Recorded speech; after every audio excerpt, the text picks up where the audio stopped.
Bem-vindos ao nosso Falando Disso de hoje, nesse canal YouTube, com uma pergunta deveras aguardada.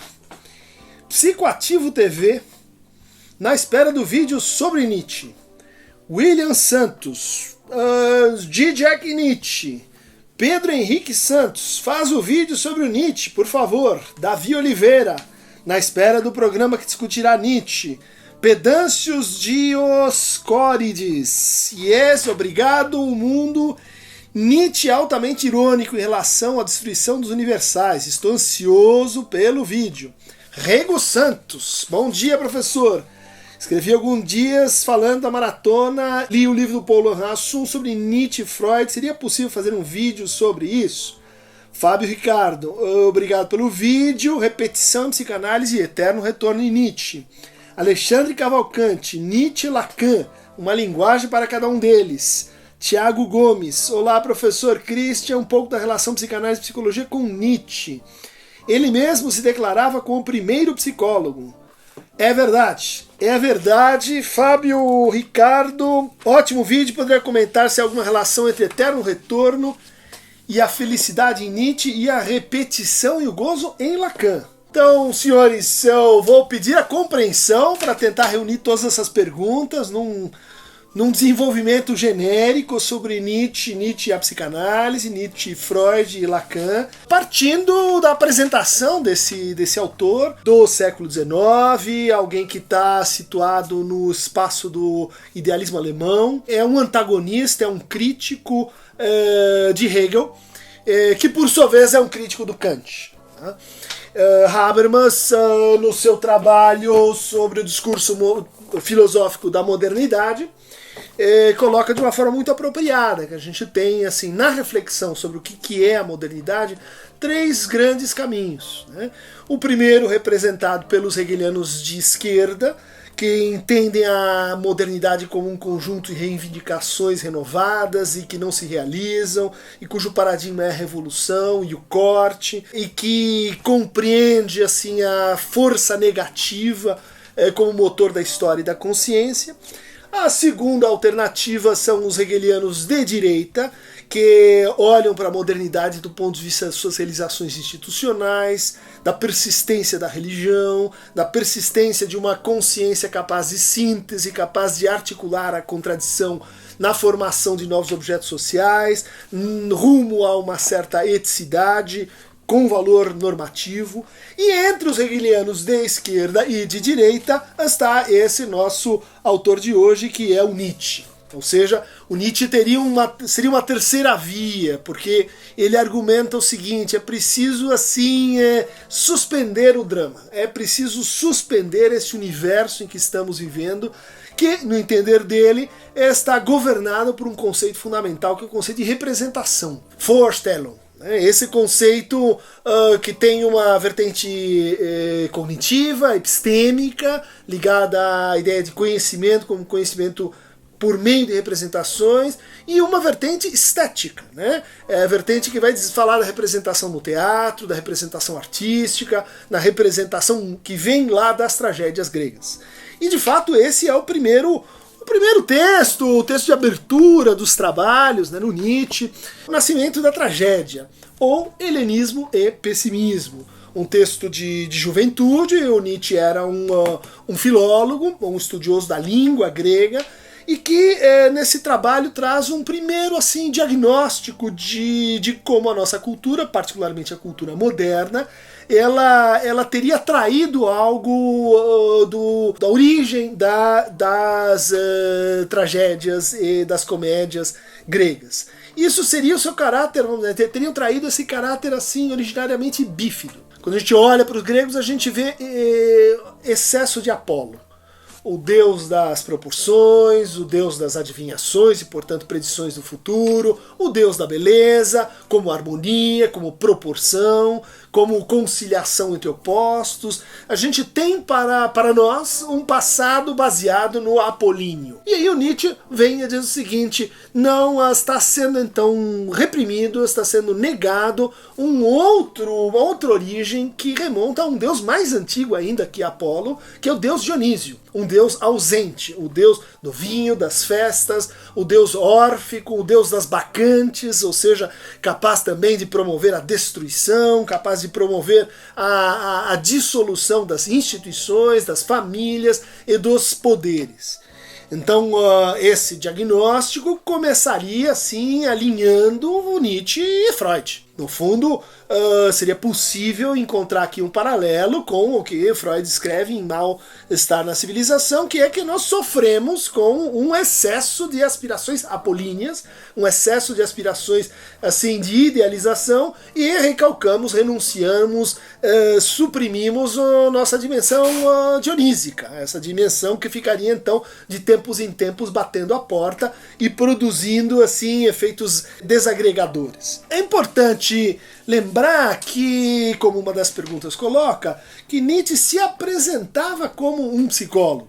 Vamos dizer assim, o segundo tempo da obra nietzschiana é um tempo da genealogia da moral, né? Que pode ser entendida como a genealogia do cristianismo, algo que também vai aparecer aqui e ali no Freud. Uma genealogia que vai buscar na nossa moralidade um desejo de submissão.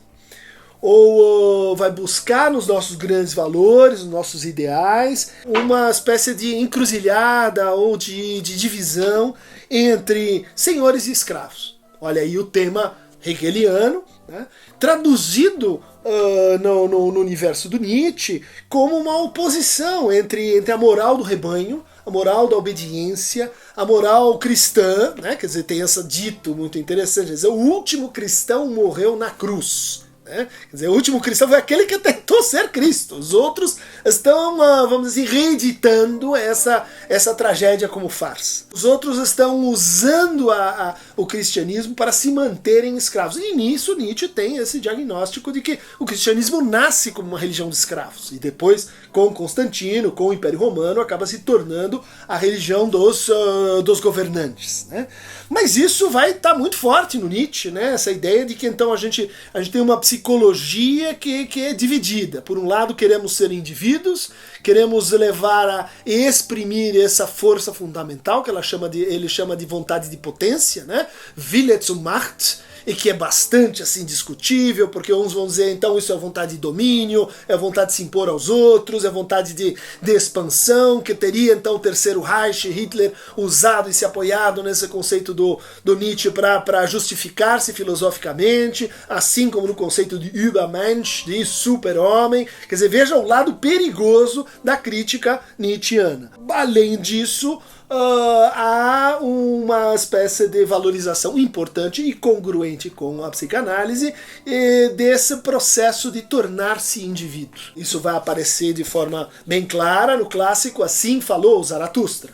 O Zaratustra é esse que se separou do mundo, esse que volta ao mundo, mas que tem uma distância em relação a ele, porque ele é um mundo então governado pelo desejo de iludir-se, o desejo de submeter-se, pelo medo, pelo ressentimento. Esse é um diagnóstico muito interessante do Nietzsche, que nossa cultura é basicamente uma cultura que sente de novo porque não quer ir para frente, porque não quer abandonar aquilo que uma vez sentiu. Sente de novo e fica, vamos dizer assim, ressentindo, porque isso é uma forma de criar deuses, isso é uma forma de criar uma onipotência no outro. Então vem daí essa tese do Nietzsche de que Deus está morto, né? Uma tese que vai ter um correlato psicanalítico, né? De que Deus é no fundo uma criação humana, é uma versão do Pai que é necessária para que a gente consiga recalcar, reprimir nossos desejos e, portanto, trocar o desejo por segurança,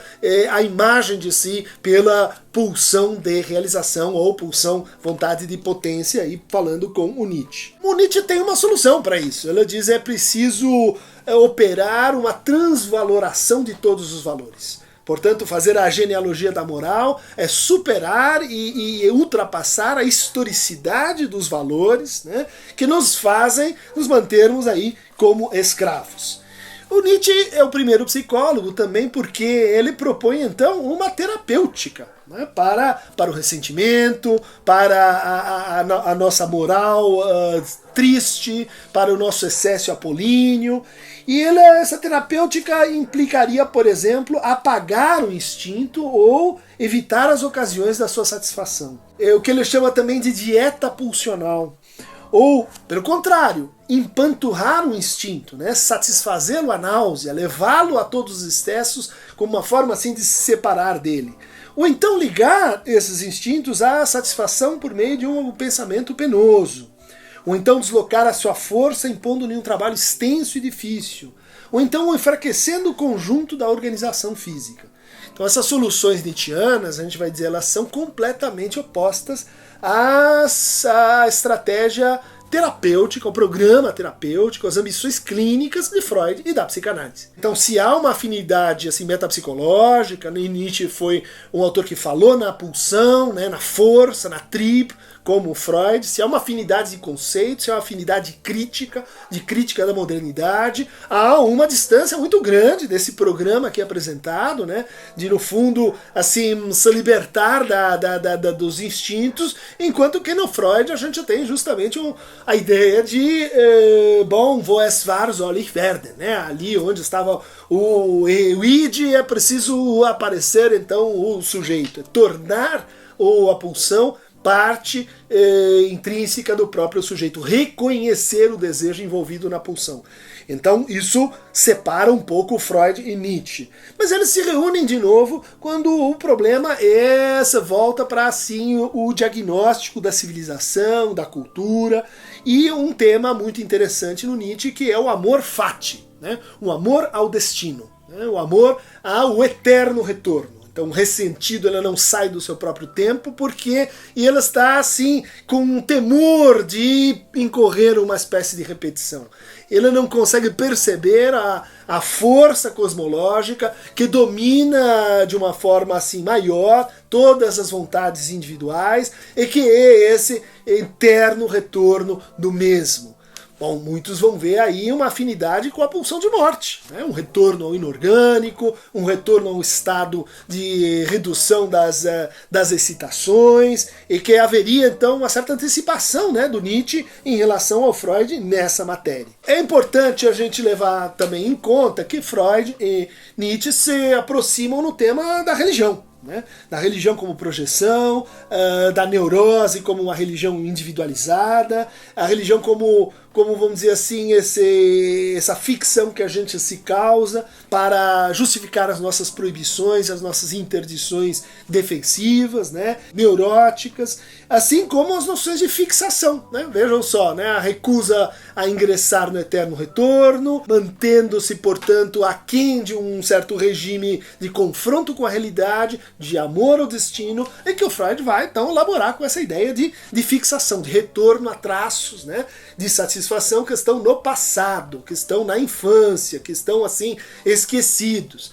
Freud e Nietzsche então se encontram nessa ideia de uma orientação para o futuro, orientação para a produção de um novo tempo, para a produção de um novo sujeito, como um antídoto para a decadência interna inerente à cultura, né, a cultura, a Kunst. Importante, então, lembrar, como algumas perguntas apareceram aqui, que há uma segunda rodada dessa conversa e que acontece em torno da noção de gozo e da noção de repetição. Né?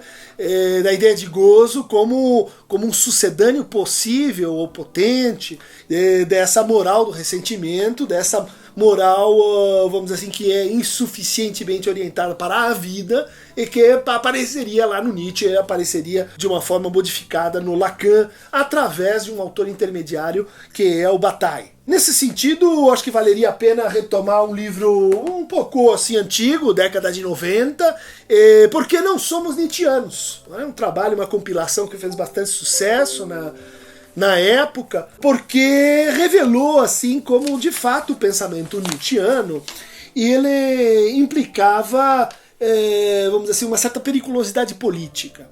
né? Uma certa vulnerabilidade para a defesa de um hiperindividualismo. Né? B, quer dizer, a crítica da moral do rebanho virou crítica do rebanho, que virou crítica do grupo, que virou, bom, só temos indivíduos. E que a luta, né, de um contra o outro é uma versão da Guerra de Todos contra Todos, presente lá desde o Hobbes. Então, o que vai aparecendo por trás do Nietzsche? Uma espécie de liberalismo insuficientemente criticado. Não há fatos, só interpretações. E essa afirmação do Nietzsche pode ser então tomada também como uma versão do positivismo e uma versão de um antipositivismo assim, muito simplório, muito relativista, muito nihilista, como alguns. Eu acho que lendo muito mal o Nietzsche, não era essa a ideia de uma suspensão completa de todos os valores, mas de um avanço para valores que fossem consoantes à vida e à vontade de potência. Né?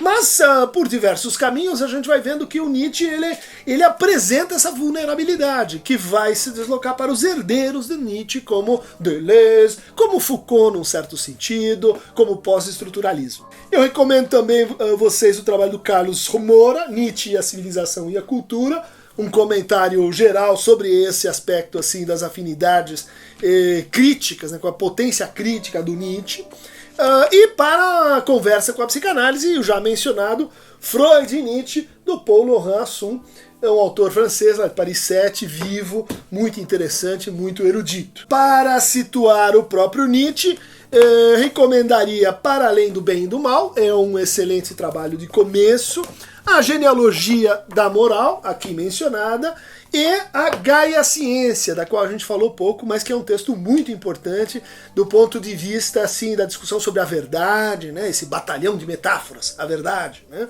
Isso é muito interessante para mostrar assim, uma face muito viva, presente hoje ainda, do Nietzsche. Então, gente, um começo de conversa, Nietzsche longo, fascinante, decisivo, incontornável. E para começar essa nossa conversa, tá aqui postas algumas pedras do nosso dominó. Para receber mais fragmentos cósmicos, transvalorativos, nietzschianos, clique aqui no canal YouTube.